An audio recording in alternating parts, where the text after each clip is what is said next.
miras la pupila líquida del pozo, a veces el abismo te devuelve la mirada.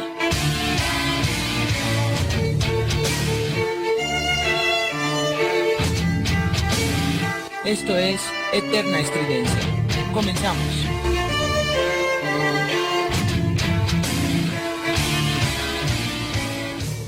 Hola, bienvenidos a Eterna Estridencia.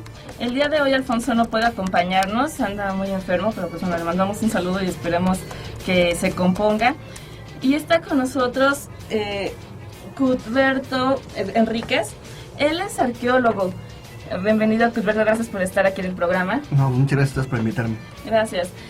Y él es arqueólogo e hizo su tesis respecto a la exposición esta tan famosa y tan hablada y que además que duró muchísimo tiempo, de instrumentos de tortura y pena capital, de hecho desde enero hasta mayo, de enero de 2006 hasta mayo de 2008. Él hizo todo un análisis al respecto y pues bueno, vamos a hablar sobre eso, ¿no? Sobre la Inquisición, las torturas, tu punto de vista ya más profesional, ¿no? Muy estudiado. Y bueno, quisiera empezar que nos platicaras un poco cómo fue esto de tu tesis. Ahorita estamos hablando fuera del aire, pero fue muy corto el tiempo. Más o menos, ¿qué hiciste al respecto? Bueno, de entrada es cuando estaba como curador de las exposiciones de Museo Medieval. Uno de los trabajos que me fue pedido fue la reelaboración del catálogo y de la colección Cantini, de instrumentos de tortura y pena capital. Sobre todo para subsanar ciertos problemas que tenían, problemas cronológicos y de explicación e interpretación. Ante esto, pues bueno, yo como arqueólogo, retomando el tema, apliqué unas estrategias arqueológicas, más que nada lo que sería funcionalidad y lo que sería análisis de fuentes con la hermenéutica de Ricard. En base a esto, pues volví a recatalogar toda la exposición, la dividí de acuerdo a su funcionalidad y de acuerdo a su orden cronológico, y sobre todo en el apartado que corresponde a instrumentos de tortura y bueno, la tortura y la pena capital para la Inquisición. Ajá. Y los para justicia civil, que es todo un tema, porque mucha gente piensa que la Inquisición utilizó todos estos instrumentos de la colección para obtener la confesión mediante la tortura, pero esto es totalmente falso. La Inquisición solamente utilizó 4 tipos de tortura: lo que sería el cepo, que es básicamente la del agua, de que te estiran, te ponen un embudo en la boca y te llenan de agua. Uh-huh. El potro, o conocido aquí en América como el burro, que es una especie como de mesa gigante donde te colocan unos arneses en los brazos, otro en las piernas y te van estirando. Lo que sería el látigo y lo que sería la aplastapulgares, que son unos artefactos donde colocas los pulgares en la parte intermedia y tienen unas abrazaderas que van poco a poco atornillándose hasta que producen presión.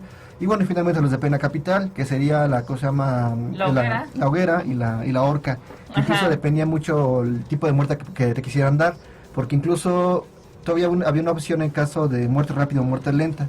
En el caso de la muerte rápida, con lo que sería el crucifijo puñal, que era un crucifijo que por fuera se veía normal, pero si tú lo besabas y te arrepentías, significar que regresas a la Iglesia Católica, pero no se te perdonaban los pecados, no se te perdonaba la vida, simplemente se te da una muerte rápida. Entonces, de ese crucifijo, en la parte interna tiene un puñal, tiene un cuchillo, la cual, bueno, lo sacan y con ese cuchillo te cortan el cuello, dándote muerte rápida.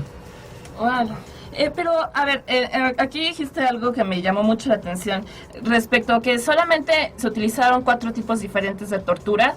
Yo tengo entendido que hay 3 tipos diferentes no 3 tipos, como 3 inquisiciones diferentes, ¿no? La romana, la española, que creo que es esa que utilizaba esos 4, y otra que era la española, romana y la medieval, ¿no? Uh-huh. Bueno, por lo que yo he leído. Y bueno, en la exposición en verdad entras y tiene muchísimos tipos diferentes de armas de tortura. ¿El resto que son de las otro tipo de inquisiciones o cómo está eso? Sí y no, lo que pasa es que lo otro correspondería en el universo no católico, en el universo católico correspondería a las otras a justicia civil, justicia meramente de carácter civil, de carácter no eclesiástico.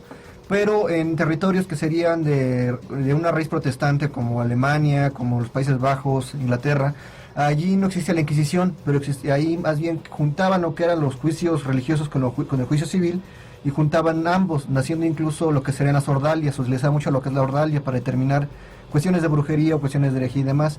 Allí sí se aplicaban este universo en general, pero en el universo católico, con esta visión que se tiene de la leyenda negra de la Inquisición, se cree que la Inquisición utilizó todos estos, pero de acuerdo a las crónicas, de acuerdo a las mismas fuentes, al mismo archivo inquisitorial, los únicos 4 fueron estos 4 tipos, o sea, lo que sería el potro, lo que sería la garrucha, lo que sería los aplastapulgares y lo que sería el brete del agua.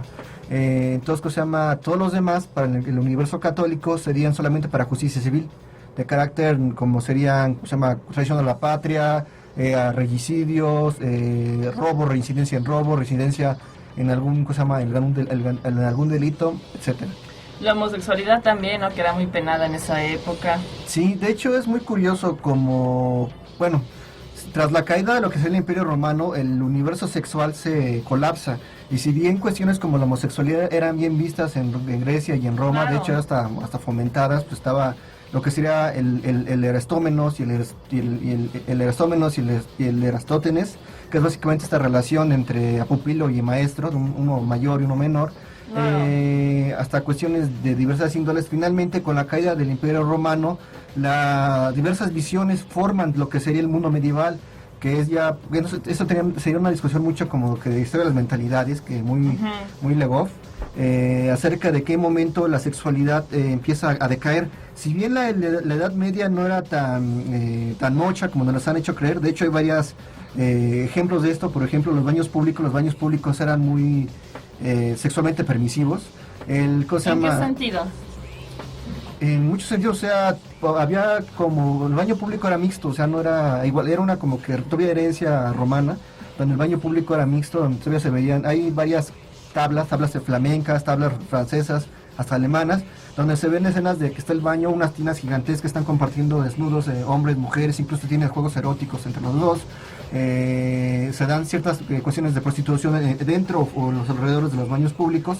Si bien, bueno, pero la cuestión de la homosexualidad poco a poco empieza a perder terreno. Tal vez tenga que ver con esto, llegada de ese pensamiento, ¿cómo se llama?, oriental, este pensamiento de tanto lo que sería del Islam como lo que sería de las tribus, de los grupos mal llamados bárbaros, o sea, los ostrogodos, visigodos y demás, que ahí sí no era muy bien vista lo que era la homosexualidad, que finalmente en el siglo VII, con el nacimiento de la Edad Media, empiezan a retraer la permisividad sexual en la homosexualidad o lesbianismo, y se empieza a concentrar un odio creciente. Ajá. que formará todo lo que veremos hoy, incluso hoy en pleno siglo XXI. Y es algo que, bueno, sí, hasta el siglo XXI, ¿no? Que se sigue viendo mal la homosexualidad, cada vez ya menos, ¿no? Con la revolución sexual de los 70s, de los 60s, como que ya ha habido otro punto de vista por parte de la sociedad al respecto. Pero bueno, el programa de hoy no va a ser sobre eso, va a ser sobre Inquisición y torturas. Aquí, bueno, me gustaría enfocarme, bueno, como dices, que solamente había 4 torturas por parte de la Inquisición, ¿no? Y las demás eran más bien hacia los países. Bueno, era más bien hacia, no tanto los países, sino más bien de carácter civil, exacto. Y bueno, aquí, ¿cuáles crees que sean las torturas que, no sé, bueno, no tanto las torturas, sino las mayores penas? O sea, ya para el hecho de torturar a alguien, quiere decir que lo que querían era que sufriera, ¿no? Que pagara con su dolor físico todo aquello que había cometido.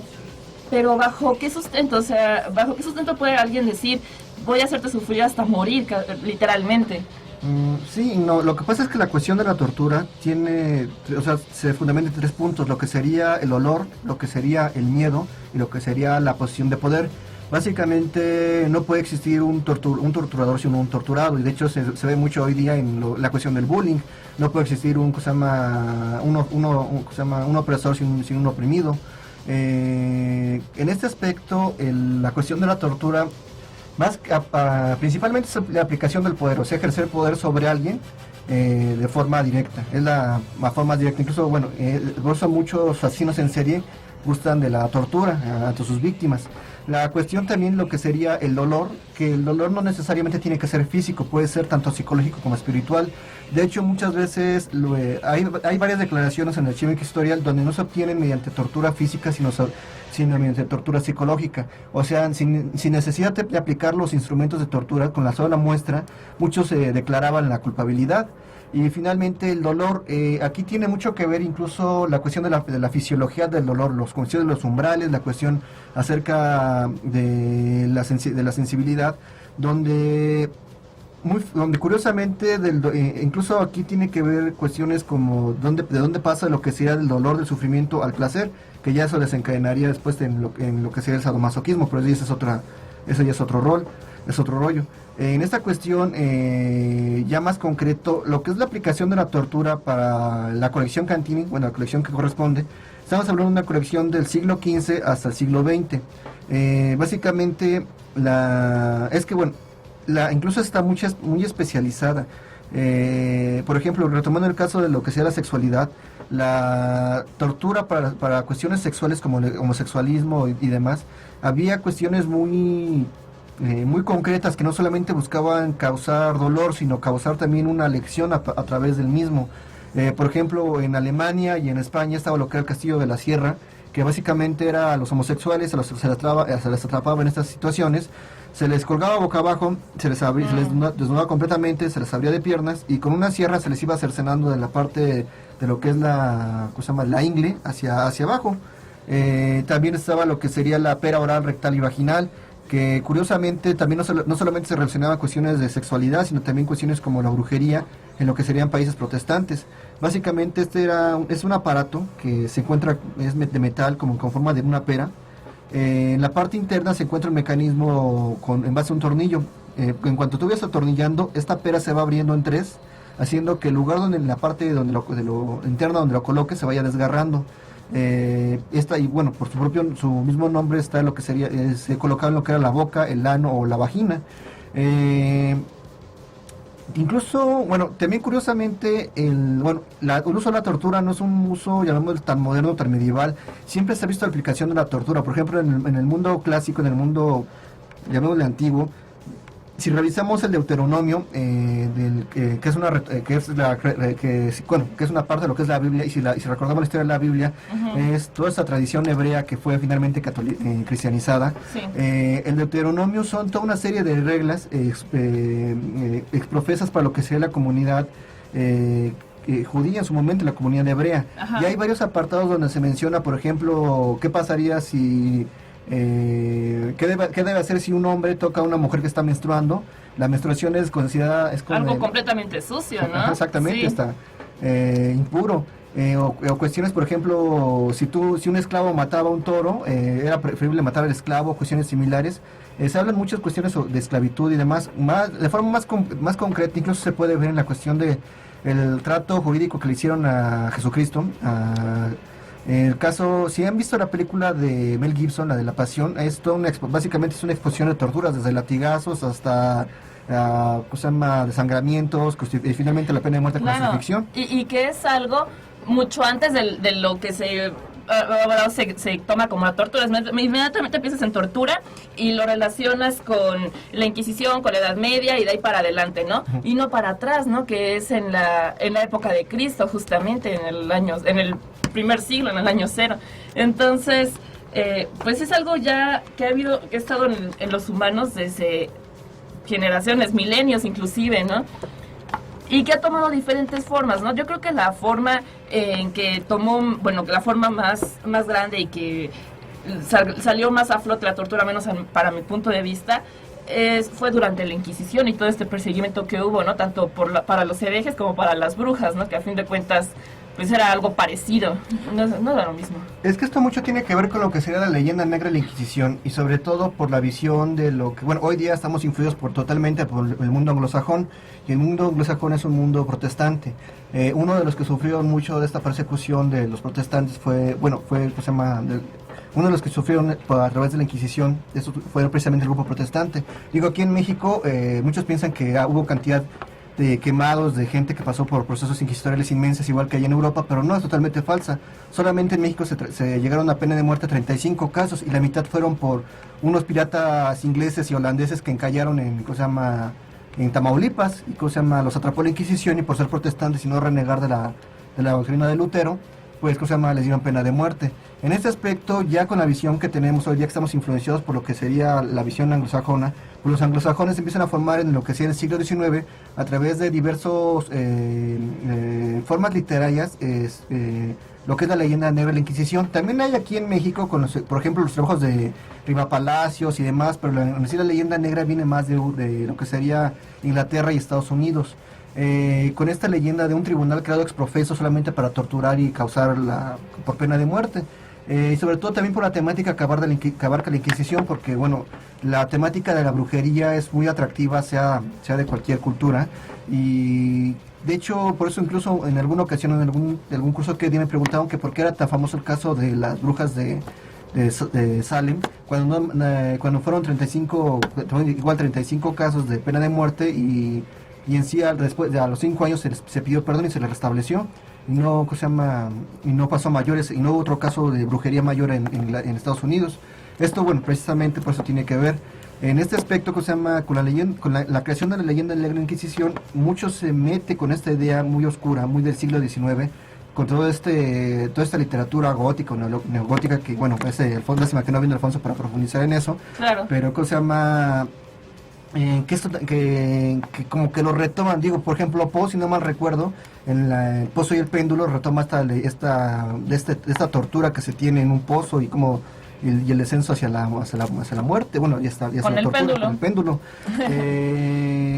Y que luego se ha retomado, incluso creo que lo retomaron en una película muy mal hecha, porque ahí sí se metieron más con la Inquisición, y que el chavo se escapa del pozo y el péndulo, y logra escapar a su novia y demás, pero bueno, todo esto de la leyenda del siglo XIX da pie a que el nacimiento de que hoy día todos consideremos Inquisición y tortura vayan juntos de la mano. Sin embargo, el proceso inquisitorial es un proceso muy complejo que no necesariamente desembocaba en tortura, y no necesariamente era tan oscuro como nos lo venían planteando. Sí, la Inquisición es un tribunal que, si lo vemos desde hoy día, si lo juzgamos desde hoy día, pues sí, es totalmente, fuera de sí, o sea, no tiene ningún motivo, pero en su momento tenía motivo justificado para existir, de acuerdo a la visión, a la cosmovisión que tenían los grupos que lo promovieron. Entonces, estamos hablando de grupos, de zonas católicas, donde para ellos su cosmovisión partía de lo que era el catolicismo, donde ellos, todo se regía de acuerdo a la Iglesia Católica. Para ellos estuvo bien el uso y el nacimiento de la Inquisición, digo, no por nada duró cerca de 4 siglos. Por supuesto, porque era una forma de mantener de la Iglesia el control, ¿no?, dentro de la misma población. El hecho de, así como el rebaño de ovejas, y quien se saliera ahí del rebaño, pues ya era castigado, ¿no? Obviamente el miedo y la imposición hacia las personas pues mantiene el control, ¿no?, sobre todo. Vamos a escuchar algo de música. Les vamos a poner algo de Cadaveria. Esto es Black Glory, del álbum The Shadows Madame del 2002. Me gustó Cadaveria porque al escucharlo me recuerda un poco toda esta época, ¿no?, de oscuridad. Bueno, ellas hablan mucho sobre la Edad Media, un poco sobre no tanto sobre la Inquisición, ¿no?, sino con la casa de brujas, en fin, ¿no? Entonces se me hizo una banda buena para empezar el programa. Esto es Black Glory con Cadaveria.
Estás escuchando Eterna Estridencia. Ya, y estamos de vuelta. Lo que escuchamos fue a Cadaveria. Muchas gracias a todos por escucharnos. Yo estoy ahora en el mail en mi mail mayra-alternativo@hotmail.com. El mail del programa Eterna Estridencia ahorita no está abierto porque no está Alfonso para atenderlo en este momento. Pero también está Fernanda, un saludo a Fernanda que anda por allá afuera de la cabina. En el mail de la cabina de Radio Mente Abierta es cabina@radiomenteabierta.com. Y un saludo a Alfonso, él comenta que es la Congregación para la Doctrina de la Fe, dirigida hasta hace muy poco por Ratzinger, ya Nueva Inquisición. Eso es también algo bueno de lo que Alfonso comenta por Messenger. De la Congregación de la Doctrina de la Fe, que yo sepa por ahí de los 60, ¿no? 1965 más o menos. Con el Concilio Vaticano. Que se creó como esta nueva institución inquisitiva, pero moderna. ¿Qué me puedes comentar al respecto? No se creó, más bien se reformó. Lo que pasa es que sí, porque ya estaba hecha. La Inquisición nace en 1113 con el Inocencio III, que sería la Inquisición medieval. Ajá. Tiene varias reformas, que son las famosas de diversas inquisiciones que han existido después de la medieval y de la romana, y concretamente en España se crea la Inquisición española. Finalmente, cuando las inquisiciones que empiezan a caer por dos cuestiones: uno, el alto costo que requería su funcionamiento, y dos, las revoluciones sociales que empiezan a nacer. Digo, con la Revolución Francesa, la independencia de México, la independencia de las Américas, la invasión napoleónica en España, etcétera. Poco a poco, una de las primerísimas cosas que se abuelen cuando pasa todo esto es la Inquisición. De hecho, incluso fue uno de los motivos por qué los archivos inquisitoriales son como una paradoja. Muchos dicen que, por ejemplo, en el caso aquí mexicano, que el archivo mexicano está incompleto, que por eso no se pueden hacer buenos estudios sobre el mismo. Es cierto, sí, pero no está tan incompleto. Se conserva cerca del 80-85% de todo el archivo. Ajá. Porque mucho de este archivo no pudo ser sacado con la caída de la iglesia, con el triunfo de la independencia mexicana. Como la iglesia fue perdiendo poco a poco poder, finalmente se retrae de nuevo a solamente a un aspecto meramente eclesiástico, o sea, solamente podía ejercer sobre gente eclesiástica. Finalmente, en el 68, en el Concilio Vaticano II, se reforma y se crea lo que sería la Congregación para la Doctrina de la Fe, que es básicamente cuestiones que se encargan básicamente de dirimir entre lo que sea ortodoxia y heterodoxia, pero solo puede afectar a lo que serían padres, curas, gente de lo que sería ya la iglesia. Inmerso dentro de la iglesia, no externos, que bueno, en ese sentido un creyente sería alguien que está dentro de la iglesia, sin embargo no tan firmemente como por ejemplo ya una persona eclesiástica, ¿no? Un sacerdote como tal. Sí. Y ahora esto con la congregación, con la doctrina de la fe, es como, lo toman como una nueva inquisición, porque era como comentas, ¿no? La base, y que además lo que busca es eso, seguir como que con la doctrina ortodoxa como tal, y que ahora, por ejemplo, el papa Joseph Ratzinger, es el líder, era el líder, ¿no? De eso. Sí, de hecho, la cosa más grande que ha hecho la congregación hasta actualmente es precisamente el combate que hizo en los 60s y 70s con lo que sería la guerrilla y las cuestiones de la teología de la liberación, que incluso, es como que durante mucho tiempo, cuando Ratzinger tomó el poder como Benedicto XVI, le cuestionaban precisamente que cómo podía él acceder al Papa, si él había combatido, había excomulgado y demás, a cuestiones relacionadas con la guerrilla en El Salvador, en Nicaragua, y cuestiones similares, como que lo que había hecho no estaba de acuerdo a lo que debía de haber hecho un papa o la visión ideal que se tiene del catolicismo. A lo cual él solamente respondía que básicamente él siguió órdenes, que las órdenes las dio Juan Pablo II y demás. Cuando Ratzinger deja el cargo de director de la Congregación de la Doctrina de la Fe, primero colocan a un franciscano, pero solamente brevemente. Actualmente la dirige otro alemán, no recuerdo bien su nombre, pero va por la misma corriente Claro, de Ratzinger. de Ratzinger, de seguir la religión como un poco diferente a lo del Juan Pablo II, ¿no? Que él quería renovar la iglesia y demás. Pero pues bueno, ya actualmente la iglesia católica ha perdido muchísimo poder, nada que ver con el siglo XVII y XVI y toda esa época que en verdad fue una opresión increíble. Si piensan en opresión, yo creo que esa es la mejor de las opresiones que ha habido, donde no importaba o sea, el gobierno estaba por abajo de la iglesia, ¿no? No importaba si la iglesia decía, tú te vas a morir en la hoguera, y el gobierno no decía nada por el ciudadano, ¿no? Sino que era la decisión del inquisidor.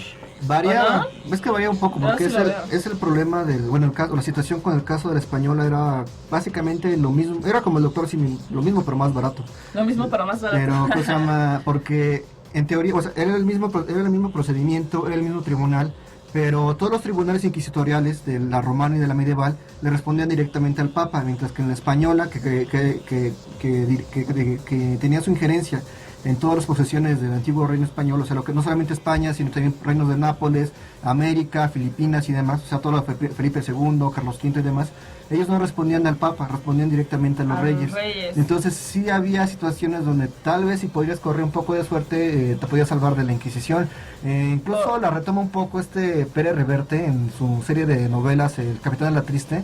No recuerdo si es la segunda o la tercera, que se llama Limpieza o Pureza de Sangre, donde acusan a su amigo, a su protegido, Íñigo Balboa, de judío y demás. Entonces, pues, al final de cuentas se logra salvar a Íñigo. Salvándose. Sí, hay varias novelas, ¿no? Donde hablan sobre ese tema de la Inquisición y por X o Y terminan salvándose de la hoguera, ¿no? También, ahorita me acabo de acordar de otra.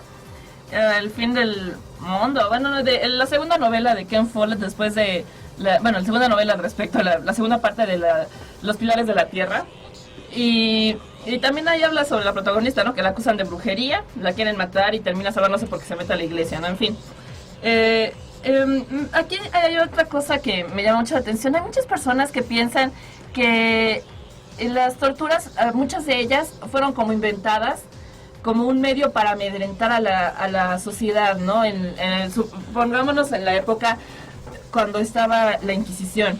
Y que según esto, muchas de las que exponen ahí, como el cinturón de castidad, no eran ciertas, porque analizando el cinturón de castidad, pues un aparato de metal, de hierro, que se lo ponían las mujeres y que era muy fácil que tuvieran infecciones vaginales. Además, con una persona así, con ese aparato ahí, una mujer podría morirse de una infección vaginal, ¿no? De algo muy grave. Y entonces, por eso muchas personas dudan de la veracidad de algunas de estos instrumentos y torturas y demás. ¿Tú qué opinas al respecto? Bueno, lo que pasa es que, como les comentaba en un principio, precisamente fue uno de los motivos del trabajo inicial, de la reestructuración y la revaluación del catálogo y la colección. En este aspecto muy concreto que das en lo que sea el cinturón de castidad, sí, o sea, no se utilizaba para, bueno, todos piensan que los esposos se ponían el cinturón a las mujeres para que los que ellos iban a las cruzadas o demás no pasara nada y no procrearan hijos bastardos. Esto es hasta cierto punto verdadero y hasta cierto punto falso. ¿Por qué? Porque estos cinturones de castidad son usados, pero no así, sino más bien las mismas mujeres se los colocaban como un seguro antiviolación cuando tenían que viajar de un lugar a otro. Sobre todo tomando en cuenta que los caminos, estamos hablando en todo lo que sería desde el siglo XI, que comienzan las cruzadas, hasta el siglo XX, o sea, la seguridad que en los caminos era muy muy difícil. De hecho, por eso incluso uno de los castigos o problemáticas que se tenían cuando se iniciaban las peregrinaciones era precisamente la dificultad que tenías que enfrentar con ladrones, con animales salvajes y demás en llegar a todo esto.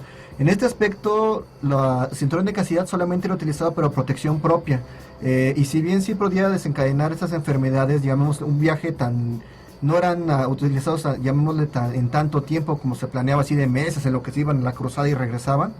Es el caso de la cinturón de castidad, y sobre todo se tiene, bueno, de lo que pude encontrar es que más que nada eran utilizados como un aspecto también decorativo en el siglo XIX, con lo que sería el romanticismo, y sobre todo en cuestiones influenciadas un poco por las novelas del Marqués de Sade, que bien sabemos que el Marqués de Sade era una especie como de crítica que tenía de su momento, que posteriormente más bien la gente lo reutilizó para inspirarse en él. Y finalmente, en el siglo XX se ha reutilizado, pero ya como un artículo de sadomasoquismo, en el bondage, fetiche, sadomasoquismo. que lo utiliza como cuestiones pues sí, ya de placer sexual. Claro. En el otro apartado, en lo que serían de los instrumentos que fueron utilizados o no como tortura, vuelvo a repetir lo que dije en un principio. Lo que pasa es que la tortura tiene 3 puntos fundamentales: el ejercicio del poder, el miedo y el dolor. Básicamente sabemos que la tortura es el ejercicio del poder de uno sobre otro o sobre otros, mediante el miedo y mediante la aplicación del dolor, de forma directa o de forma psicológica. No sabemos en qué momento nace, por ejemplo, una tortura en concreta, pero sí sabemos que fueron utilizados. Al menos en el caso del inquisidor estamos seguros por toda la serie de parámetros que se tienen que utilizar para utilizar tal tortura o cual otra tortura, y en el caso civil por la cantidad de registros que existen sobre la misma. Incluso estos registros no solamente son registros orales o escritos, sino también encontramos registros físicos, concretamente el aparato. O iconográficos en diversos momentos históricos. Por ejemplo, aquí traje este pequeño catálogo donde se ven diversos grabados cómo se aplica la misma tortura en diversos épocas, en diversas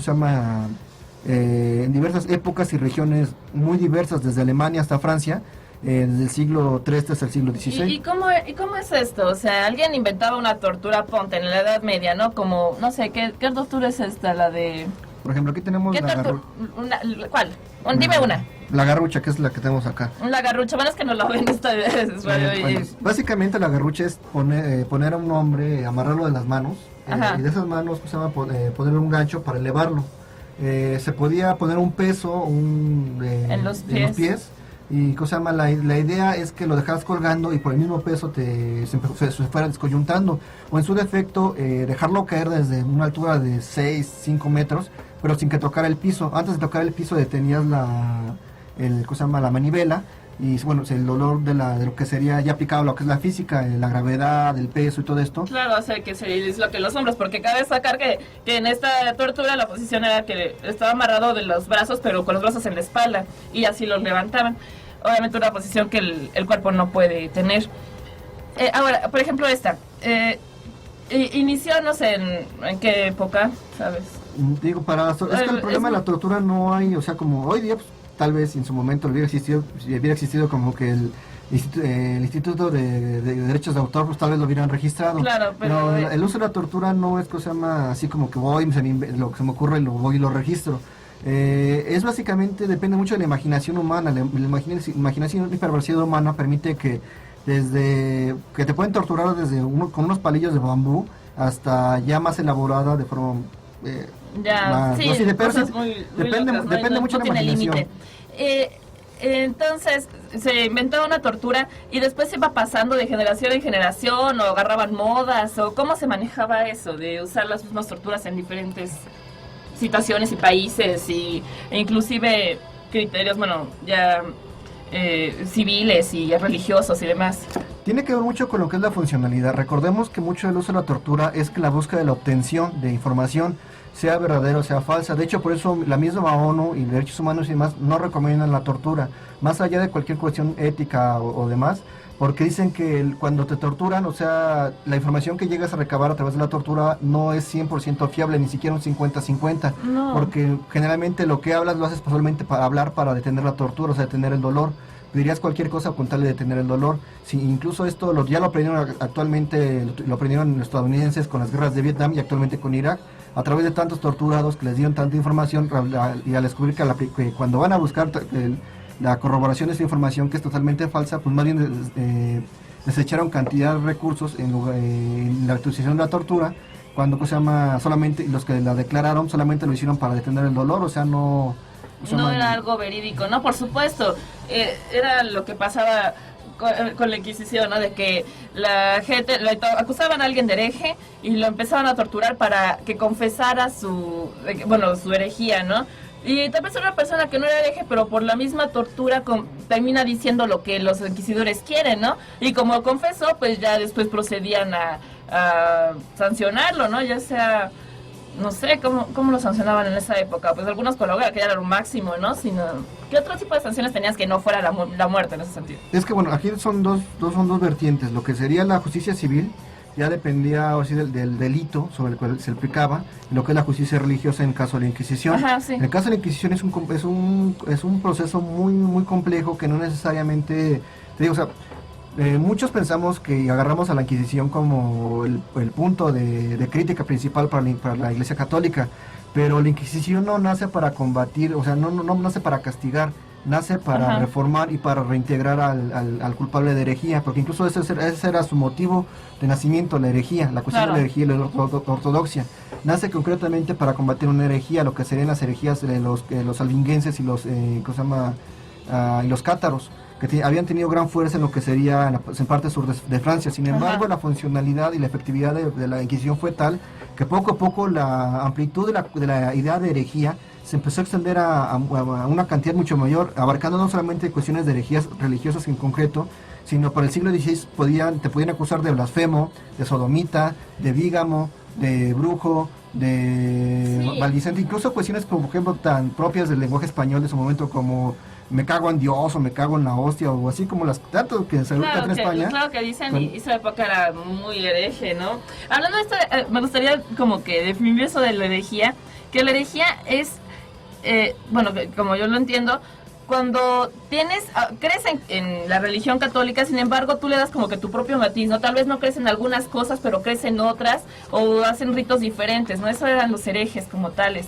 muy diferente a lo que fueran, por ejemplo, los infieles, ¿no? Que tienen una resistencia total en creer en Cristo, o también en contrario los apóstatas, que eran los que se renegaban de la fe católica y adoptaban una distinta, como el Islam, ¿no? El judaísmo, en fin.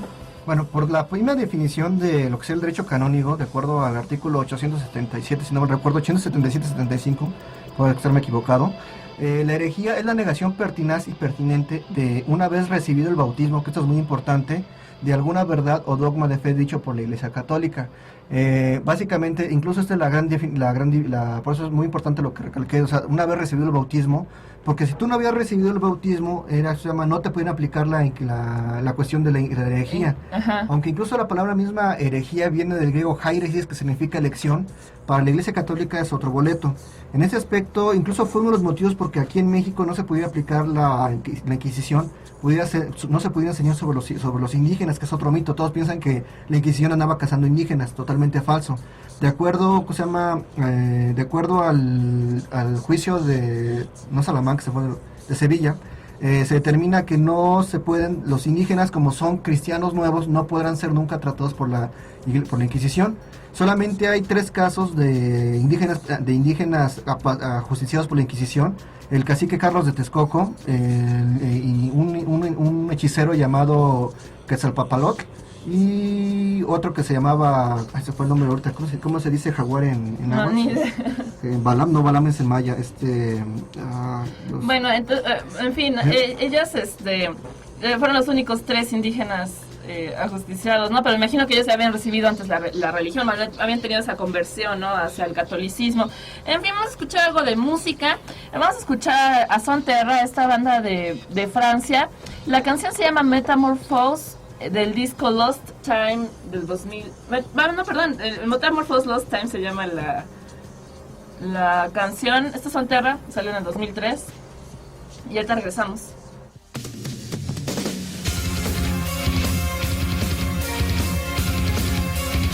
radiomenteabierta.com.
Ya regresamos. Aquí Alfonso Franco nos comenta que el sábado va a comenzar la feria editorial la feria editorial de independientes en el Chopo. Así que vayan, obviamente va a estar Editorial Magon, va a estar el Onder Ediciones, y en fin, todas estas editoriales independientes que a veces son difíciles de encontrar. En el Chopo siempre están ahí vendiendo, pero pues bueno, van a hacer feria, van a llevar todo y tal vez uno que otro descuento. También vayan a los cursos de podcasting que ay, no sale la imagen. Bueno, ahorita que cargue la imagen les comento bien. Pero también hay cursos en septiembre en el Centro Cultural Woody Allen.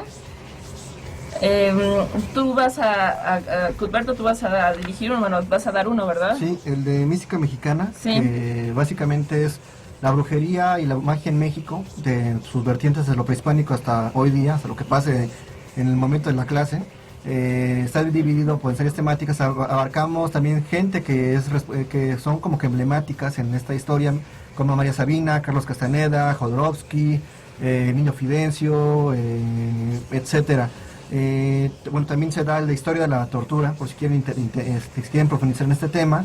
También el de historia de la brujería, que abarcamos ya historia de la brujería en todo el mundo. Ajá. Desde septiembre nada más vamos a dar lo que sería apreciación cinematográfica, el cine psicotrónico bizarro, Mística Mexicana, el de zombies, Bollywood, filosofía de lo grotesco, incluso hay uno muy bueno que va a ser primera generación, que es el de un mundo de subculturas, que es el underground, de dónde nace el underground y posiblemente si ya murió el underground, la historia del Marqués de Sade, filosofía del arte, cine contemporáneo en Europa, cine contemporáneo en Estados Unidos, el surrealismo, incluso hay uno muy práctico que es el de aprender a manejar la cámara de cine Sony High Definition. Ajá. Y tiene, bueno, muy baratos, en 250 pesos, son 5 sesiones, se les da su constancia y está muy cerca de aquí en Querétaro 194, bajando del Metrobús Sonora. Cualquier cosa más, cualquier dato de más, pueden visitar el blogspot de Woody Allen, que es centroculturalwoodyallen.blogspot.com, o hablar al 55 84 86 80 o el 044 55 39 01 13 97. Bien, pues ya les tengo la información también del curso de podcasting que se va a dar aquí en la estación de Radio Mente Abierta. En este curso pues van a emprender desde hacer los orígenes, bueno, desde los orígenes, la audiencia, cómo hacer el guión, la música, utilizar los programas para hacer el podcasting, cómo subirlo a internet. En fin, el curso es de 5 alumnos, así que reservan su lugar. El correo para hacer todo eso es cursopodcast@radiomenteabierta.com.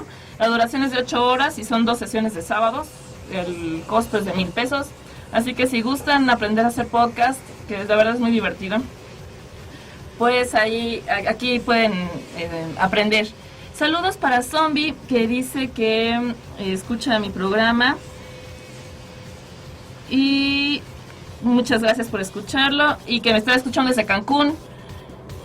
Pues gracias, Zombie, un saludote. A ver, vamos a seguir platicando, creo que ya eran los eventos que teníamos. Vamos a seguir platicando al respecto. A ver, ¿por qué no hablamos ahora un poco sobre las torturas actuales? La tortura es un tema que, bueno, en este momento está muy penado. Todas las leyes están en contra de eso. Los gobiernos inclusive se apenan, ¿no?, de admitir que hay torturas dentro de su país. Sin embargo, existen. ¿Qué me puedes comentar al respecto? ¿Qué torturas hay? ¿Cómo las manejan? ¿Quiénes? En fin. Bueno, tiene un poco que ver también mucho con lo que sea la cosmovisión cultural de cada región, porque hay grupos culturales donde la tortura está hasta legalizada. Concretamente en la parte árabe, en la parte del Medio Oriente y demás, cuestiones como la homosexualidad y demás tienen torturas, tienen castigos concretamente relacionados con la tortura. Por ejemplo, hay una foto en la de Penas de Muerte de Martin Monestier donde se ven a 2 hombres flagelándolos públicamente por actos de, ¿cómo se llama? Por encontrándolos en actos de homosexualidad, o a mujeres que se dedican de infidelidad con la tortura de la lapidación pública. Claro, algo tan sonado que cada rato está, ¿no? De que una mujer que tuvo, no sé, que fue infiel o cualquier cosa y ya la quieren lapidar y entonces todo el mundo brinca por lo al respecto, siendo que en su país pues es la costumbre, ¿no? Claro. Bueno, diversas imágenes que podemos ver aquí, pero bueno, en el caso de Occidente, poco a poco se ha ido tratando de erradicar la cultura, al menos la tortura, al menos de forma oficial. Sin embargo, la tortura sigue aplicándose de forma clandestina. De forma más concreta lo pudimos ver en las imágenes del 2004-2006 con la guerra de Irak, de unos soldados estadounidenses torturando a unos iraquíes, aventándole los perros pastor alemán, o desnudándolos, o tomándoles fotos haciendo que se pusieran en posturas de índole sexual, etcétera. Incluso recientemente, este año, hace como un mes, salió en el AP, en la Asociación de Periodistas Internacional, una foto de una soldado israelita que se burlaba y que estaba burlando y medio torturando psicológicamente a unos palestinos que habían atrapado en la franja de Gaza. Ya de forma más concreta, lo podemos ver la tortura oficialmente está condenada diversas leyes, de acuerdo a la ley mexicana, como la ley de tratados internacionales, concretamente el Tratado de Estambul, que es el tratado que de acuerdo a la ONU y a Amnistía Internacional, que es el que regula y que trata de evitar tanto la tortura como la pena de muerte. De hecho, incluso le mostraba a Mayra una pequeña imagen que tiene el protocolo, que son unas imágenes de cuerpos humanos desnudos, donde en caso de que los observadores internacionales, cuando van a preguntar de si hay tortura o demás y no pueden traspasar el ámbito lingüístico, pues les muestran estas imágenes y ya el torturado les dice en qué parte fue torturado y cómo fue torturado, señalándoles el dibujito. Pero bueno, se sigue practicando. Más concreto lo pueden leer en lo que sería La Noche de Tlatelolco de Elena Poniatowska, claro, con el 68, o ya más como de una forma un poco más como que suavizada y culturalmente adaptada, con la novela gráfica de Edgar Clement de Operación Bolívar, donde están dando el clásico tehuacanazo a un ángel. Bueno, me imagino que todos lo han de conocer. Se amarra a la persona, se le golpea en el estómago con un tehuacán, se le deja, primero se la agita y se le deja caer se le deja salir el gas, ¿no? En la parte de la nariz, y se le pregunta, es una tortura. Otro es el chile piquín, que se pone en una bolsa, se le llena con chile piquín, chile habanero y demás. Igual se le golpea en el estómago y demás, y cuando quiere respirar se le pone la bolsa en la cabeza para que respire todo eso.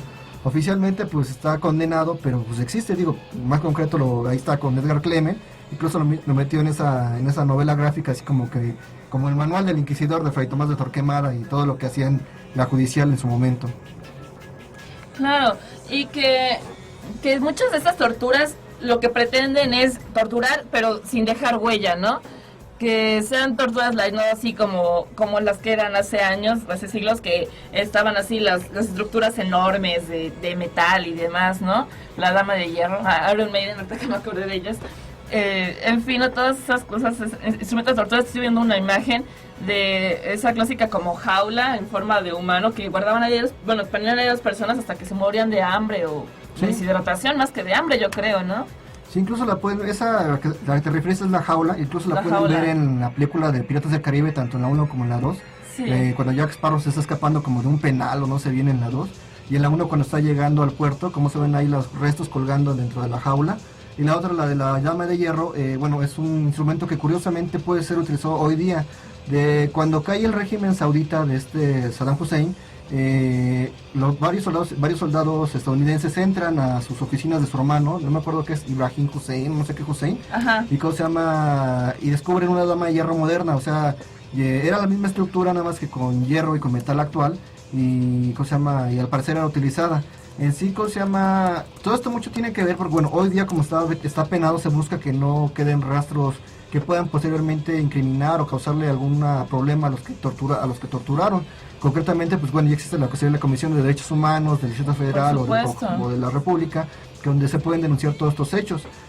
Sin embargo, la tortura todavía sí existe y como les digo, más que existe, en realidad son mitos en el sentido de que funcione. O sea, la funcionalidad está comprobada que no es real. Si no, pues vayan a preguntar a los estadounidenses cómo les fue cuando andaban torturando y la información que llegaron a sacar. En realidad la información no era nada confiable. Incluso varias pérdidas humanas se debieron a que siguieron esa información. De los torturados que dicen, pues como estaba torturado tuvo que haber dicho la verdad, cuando realmente lo que quieres es que te dejen de hacer eso, ¿no? ¿Sí? Obviamente. No, y en tantas películas que pasan, ¿no? Ahorita me acordé de la película del laberinto del fauno, donde también torturan ahí muestran escenas de tortura, ¿no? Sí. Y termina confesando el chico, pero en fin, no siempre pasa. Tengo varios saludos para Wildchild, saludos para Pablito, que van escuchando, ya mandé saludos para Zombie, para Necrofilia MX, bueno, ese es su MySpace. Y vamos a, bueno, ya casi se nos va el tiempo. ¿Qué te parece? Escuchamos una canción ya para regresarnos, para terminar y vamos a escuchar algo de Malevolent Creation. Esto es Dominion of Terror, del álbum Stillborn de 1993. Me late Malevolent Creation, creo que nunca la había puesto en el programa. La canción de Dominion of Terror, ya tiene un ratito, de Malevolent Creation, para allá, Jaime. Pues bueno, vamos a escuchar esto y regresamos a la silla para despedirnos, que se nos está yendo el tiempo rapidísimo.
radiomenteabierta.com.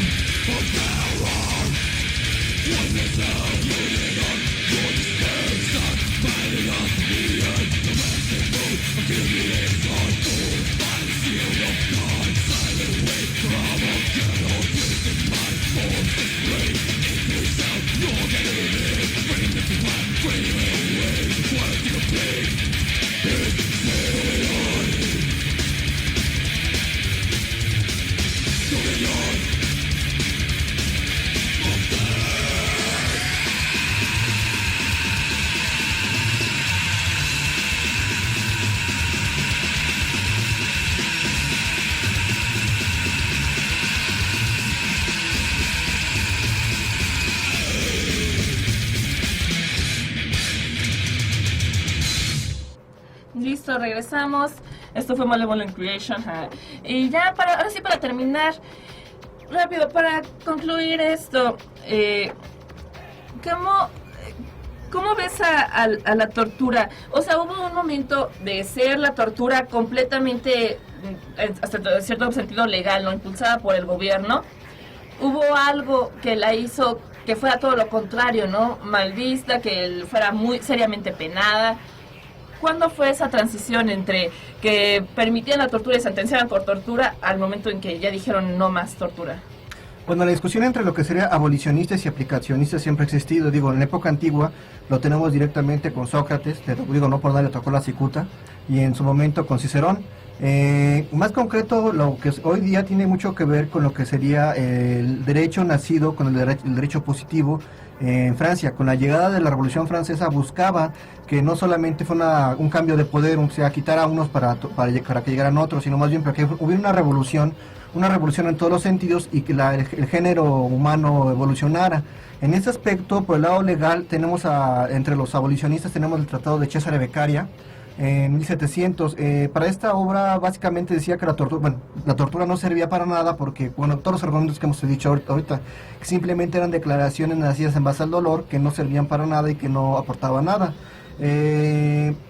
Pero también tenemos por parte de los aplicacionistas, por ejemplo, la situación de este periodo del terror, con el diseño de terror con Robespierre y los sans-culottes, que curiosamente Robespierre se mete a la Revolución Francesa buscando quitar la pena de muerte y la tortura, pero cuando llega al poder, él es de los primeros que impulsan la guillotina, y finalmente, curiosamente, de forma irónica, él pasará a ser parte de la guillotina en un decapitamiento público.